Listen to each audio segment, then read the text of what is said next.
Lisa Wilson, Tom's mum.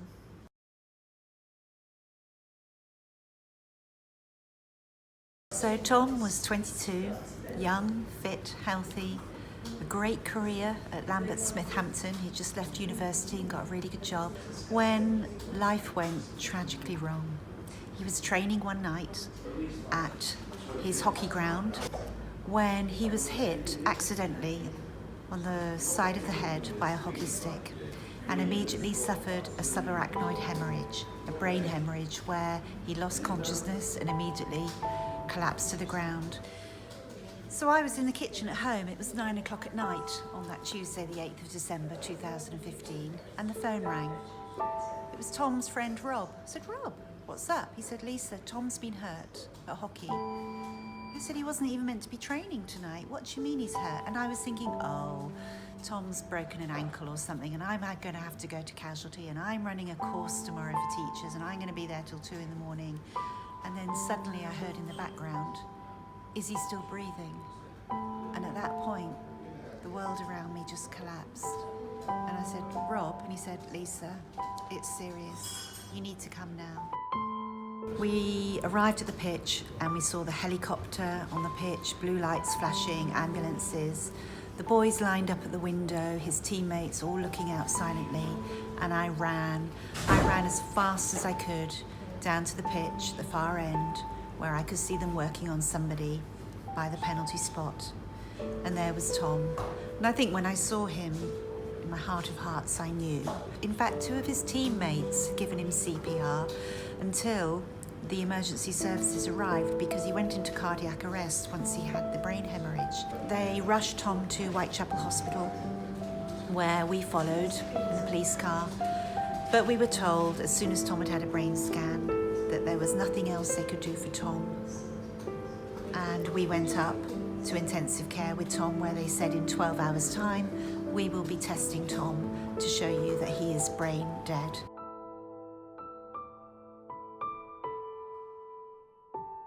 Later on that night, it was my husband in the middle of the night who said to me, "Lise, there's nothing anybody can do for Tom now, but there might be something Tom could do for others."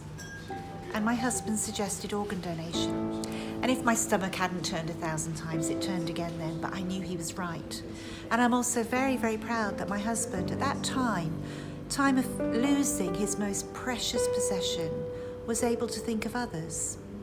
And what happened was a donor nurse came in and said, "We can tell you, we found out Tom is on the electronic register. He signed up as a fresher at university, at Nottingham Trent University, when he was 18. And I was so proud of Tom at that moment. I just wanted him to wake up and I wanted to tell him, because he made the decision for us. When we found that out, we knew we'd go through with organ donation. In all of this, I need to mention that 8 weeks after Tom died, so did my husband Graham. And that's why I go back to that moment that he suggested we think about organ donation. Both my boys were extremely selfless. Tom was in his decision to donate, but I'm proud that my husband thought of that as well at that time.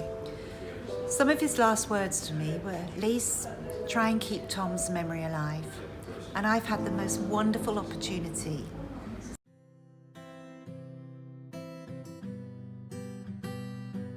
I've become a London ambassador for organ donation, so I am able to travel the country talking to people about organ donation. Just a few weeks ago, Pippa and I had the honour of being asked to light the flame at the Westfield Health British Transplant Games and to present a beautiful artwork called Tom's Baton. Somebody had the incredible idea of making this artwork, which is a silver baton with beautiful bronze hands holding the baton securely at either end, and it really represents the giving and receiving of life, an organ donor giving life to a recipient. And what's fantastic is that will be a legacy in itself. Tom's baton will be passed to Coventry. Coventry are hosting the British Transplant Games next year. Every year, Tom's baton will be passed on.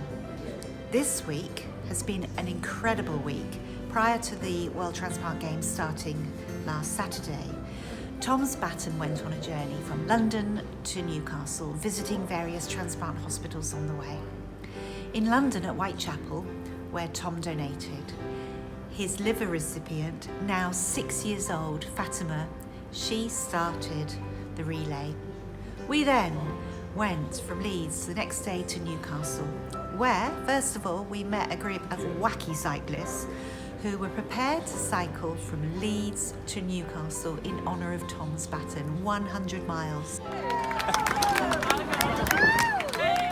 We met them at the Angel, along with a very special moment for me, along with Gordon.